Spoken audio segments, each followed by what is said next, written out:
शिवाजी कोण होता या पुस्तकाच्या शीर्षकावरून आणि पुस्तकात झालेल्या छत्रपती शिवाजी महाराजांच्या एकेरी उल्लेखावरून आमदार संजय गायकवाड यांनी आक्षेप घेतला।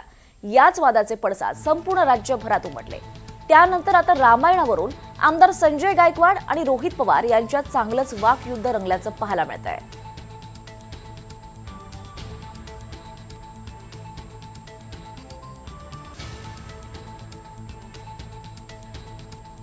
दरम्यान आमदार गायकवाड यांनी रामायण वाचलं का, त्यामध्येही श्रीरामांचा एकेरी उल्लेख आहे असं रोहित पवार यांनी म्हटलंय।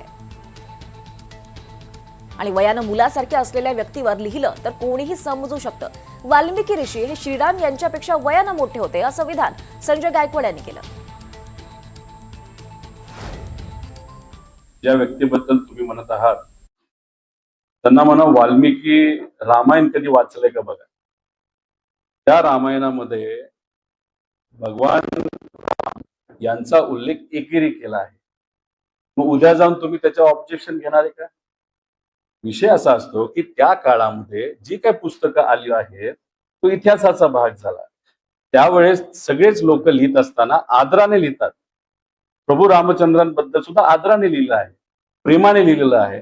शिवाजी महाराजांबद्दल सुद्धा त्या काळामध्ये समकालीन जे सगळे लेखक होते त्यांनी तशाच पद्धतीने लिहिले, पण खरा इतिहास पुढे आणलेला आहे।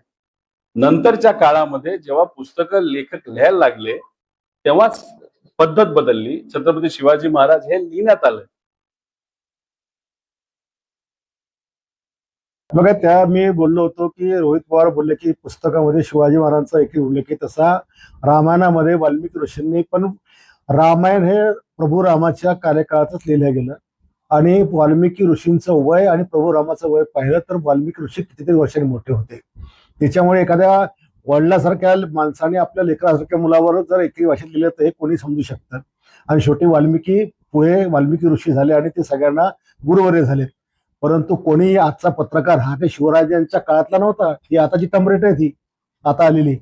आणि आम्ही वारंवार, आम्ही आताच म्हणत नाहीये की वारंवार ज्या ज्या ठिकाणी छत्रपती शिवाजी महाराजांचा उल्लेख एकेरी असेल तो त्याने कुठेही पुस्तक असो तो बदलला पाहिजे, तो बदलला पाहिजे। आणि याच्याकरता आमचा लढा सुरूच राहणार आहे।